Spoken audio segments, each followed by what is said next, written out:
దాని తర్వాత మండలాలు 615 మండలాలు ఉన్నాయి తెలంగాణ రాష్ట్రంలో. 615 మండలాలల్లో మండలానికో ఎంఈఓ ఉండాలి.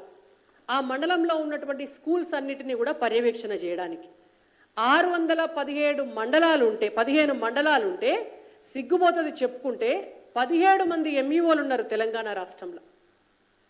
17 మంది ఉన్నారు. మిగిలిన ఎంఈఓలు ఎక్కడ పోయినరు? కాంగ్రెస్ ప్రభుత్వం ఏమి ఇచ్చింది అని అంటే మనకు గాడిద గుడ్డు. దీని తర్వాత ప్రభుత్వ పాఠశాలలలో ఉపాధ్యాయుల పోస్టులు 22,000 పోస్టులు ఖాళీ ఉంటే 11,000 పోస్టులకి మాత్రమే నోటిఫికేషన్ ఇచ్చి ఇంకా అప్లికేషన్లే తీసుకుంటున్నారు. ఇంకా అప్లికేషన్ల కానే ఉన్నది ఆ కథంతా. లిక్కర్ దందాకు మాత్రం అన్నీ అయిపోయినాయి. మినిస్ట్రీ దగ్గర నుంచి కింది దాకా మొత్తం అయిపోయినాయి. ఇవాళ ముఖ్యమంత్రి పోస్టుకు మాత్రం ప్రభుత్వంలోకి రాకముందే అధికారంలోకి రాకముందే డేటు టైము మొత్తం ఫిక్స్ అయింది.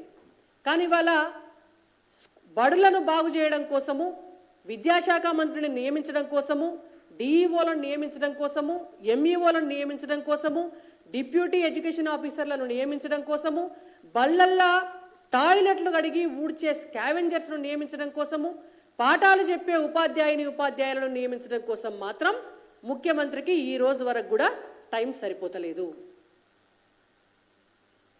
ఇవాళ మీకు మీ కాంగ్రెస్ పార్టీల పంచాయతీలు ఉంటే ఇవాళ పేద బిడ్డలు రోడ్డు మీద పడాలనా? మీ పార్టీలో పదవుల పంచాయతీ ఉంటే మీరు మంత్రివర్గాన్ని పూర్తి చేయకపోతే దానికి ఇవాళ పేద బిడ్డలు బలి కావాలనా?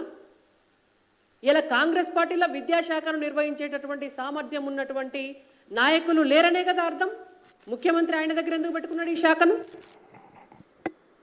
పర్యవేక్షించే సమయం లేనప్పుడు, పర్యవేక్షించే కెపాసిటీ లేనప్పుడు ఇవాళ ముఖ్యమంత్రి గారు వాళ్ళ కాంగ్రెస్ పార్టీలో ఎవరికన్నా ఒకళ్ళని చూసి ఇచ్చేది ఉండే. మీ పార్టీలో ఆ సామర్థ్యం లేదు కాబట్టే మీరు ఇప్పటి వరకు ఒక విద్యాశాఖ మంత్రిని నియమించలే. ఇవాళ మీ పార్టీల కొరత ఉండొచ్చు కానీ తెలంగాణ సమాజంలో ఉన్నతమైనటువంటి విద్యావంతులు తెలంగాణ ఉద్యమకారులు మస్తు మంది ఉన్నారు. మీకు చేతగాకపోతే మేము ఒక లిస్టు రాసిస్తాం. ఎవరినన్నా ఒకరిని విద్యాశాఖ మంత్రిని చేయండి. 6 నెలల్లో వాళ్ళను ఎమ్మెల్సీగా బాధ్యత ఇచ్చి వాళ్ళను అర్హులను చేయండి. మీకు చేతగాకపోతే భారతీయ జనతా పార్టీగా తెలంగాణ ప్రజల పక్షాన విద్యాశాఖ మంత్రి పోస్టుకు మేము సూచిస్తాం. కాబట్టి ఇవాళ రేవంత్ రెడ్డి గారికి మేము భారతీయ జనతా పార్టీ తరపున డిమాండ్ చేస్తున్నాం.